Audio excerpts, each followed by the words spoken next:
Alors bonjour, je m'appelle Marianne Tenant, je suis en deuxième année de thèse à l'École normale supérieure et à l'École d'économie de Paris.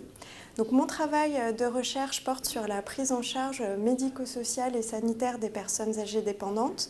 Donc dépendantes au sens où ces personnes nécessitent une aide humaine pour réaliser les activités de la vie courante.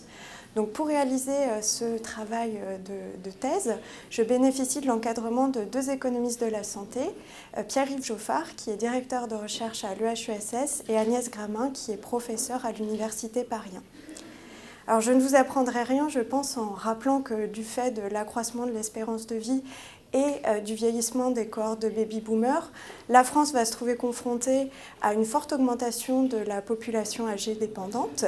Et en fait, c'est un phénomène qui touche plus largement l'ensemble des pays développés.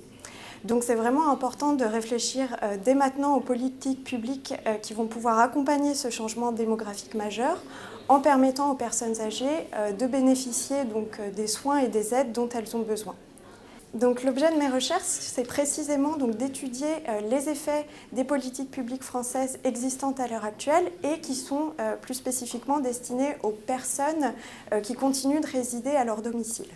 Donc en fait, il y a deux caractéristiques de l'organisation institutionnelle de la prise en charge des incapacités qui m'ont intéressée. Donc la première, c'est qu'en France, on distingue les situations de handicap des situations de dépendance et on leur associe des prestations différentes. Et la deuxième caractéristique intéressante à mes yeux, c'est qu'on a fait le choix de séparer donc, les soins médicaux des soins qui sont dits médico-sociaux et les budgets qui les financent.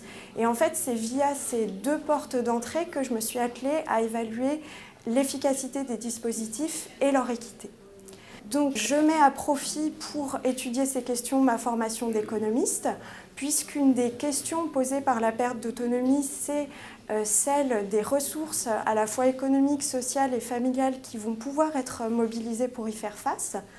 Donc mon travail de thèse se veut un travail empirique, donc je mets à profit les techniques statistiques et économétriques afin de faire parler des données sur les consommations de soins et les aides à domicile. Donc ces données peuvent être de deux types.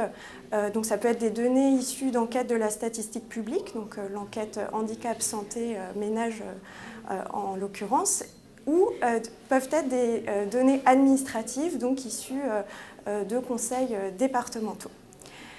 Donc si j'ai sollicité le soutien de la Fondation Médéric Alzheimer, c'est premièrement parce qu'il est vraiment important pour moi que mon travail puisse bénéficier du regard de spécialistes qui viennent de plusieurs disciplines. Et concrètement, en fait, j'envisage de mettre à profit donc, la bourse doctorale qui m'a été allouée et pour laquelle donc, je remercie la Fondation pour financer la collecte de données sur plusieurs services polyvalents d'aide et de soins à domicile et éventuellement également effectuer un séjour de recherche à l'étranger dans un laboratoire qui mène des recherches sur la coordination des soins à destination des personnes âgées.